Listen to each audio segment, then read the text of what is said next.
உங்கள் எல்லா பிரச்சனைகளுக்கும் தீர்வுகளை பெற பகவான் நித்யானந்தரை கேளுங்கள். ஆஸ்க் நித்யானந்தா AI சேனலை சப்ஸ்கிரைப் செய்யுங்கள். 2036ல எஜுகேஷன் வந்து கம்ப்ளீட்டா ஃப்ரீ ஆயிட்டு இருக்கும். Accessible to all. எஜுகேஷனுக்கும் பணத்துக்கும் சம்பந்தமே இருக்காது. முழுக்க முழுக்க ஃப்ரீ ஆயிட்டு இருக்கும். ஃப்ரீயா மட்டும் இல்ல, அக்சசிபிள் டு ஆல் ஆயிட்டு இருக்கும்.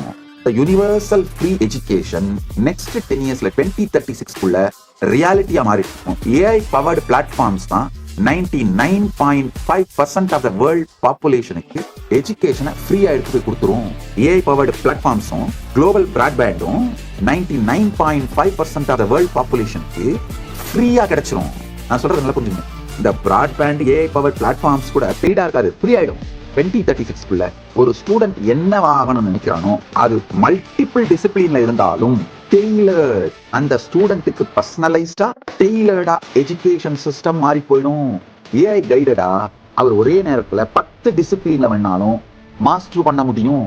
இது நடக்க போகுது. அதே மாதிரி காலேஜஸும் சிங்கிள் டிசிப்ளின் காலேஜஸா இருக்காது. Colleges more like practical labs.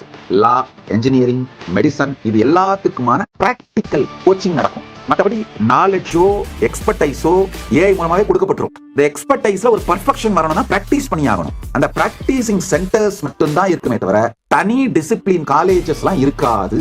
இதெல்லாம் நடக்க போது பாப்பீங்க. குளோபல் லிட்ரஸி ரேட்டிங் 10 இயர்ஸ்ல 99% ஆயிருக்கு. அச்சீவ்மெண்ட்ஸ் கேப்ஸ் 62% ஸ்லாஷ் ஆயிருக்கு. இப்ப நான் சொல்றது எல்லாமே 2036குள்ள நடக்க போகுது. கைலாசவாசியாக இப்போதே பதிவு செய்யுங்கள். சேனலை சப்ஸ்கிரைப் செய்யுங்கள். கைலாசா திருவண்ணாமலையில் நடைபெறும் பரமசிவசேனா பயிற்சி முகாமில் இணையுங்கள்.